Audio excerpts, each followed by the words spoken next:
ICC champions trophy 2025లో అత్యంత ఖరీదైన ఆటగాడిగా పాకిస్తాన్కు చెందిన ఇమామ్ ఉల్ హక్ నిలిచాడు. ఇమామ్ ఒక్క పరుగుకు 3 లక్షలు సంపాదించాడు. ఇమామ్ ఉల్ హక్ రోహిత్ శర్మ, విరాట్ కోహ్లీ, బాబర్ అజమ్ లాంటి పెద్ద ప్లేయర్స్ కి కూడా, కానీ ఇమామ్ ఉల్ హక్ ఒక్కో పరుగు 3 లక్షలు సంపాదించాడు. మీడియా నివేదికల ప్రకారం ఇమామ్ ఉల్ హక్ సాధించిన రన్స్ ఆధారంగా అత్యంత ఖరీదైన ఆటగాడిగా పరిగణించబడ్డాడు.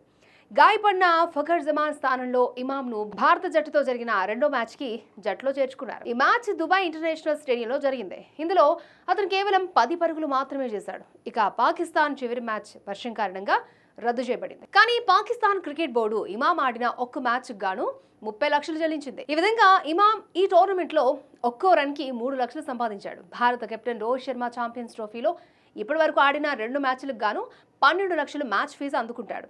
ఈ టోర్నమెంట్లో ఇప్పటి వరకు 61 పరుగులు చేశాడు రోహిత్. దాని ప్రకారం ఒక్కో పరుగుకు 19,000కు పైగా పొందుతాడు. ఇక భారత మాజీ కెప్టెన్ విరాట్ కోహ్లీ ఒక్కో పరుగుకు దాదాపు 9,806 రూపాయలు పొందుతాడు. కోహ్లీ 2 మ్యాచ్ల్లో 122 పరుగులు చేశాడు.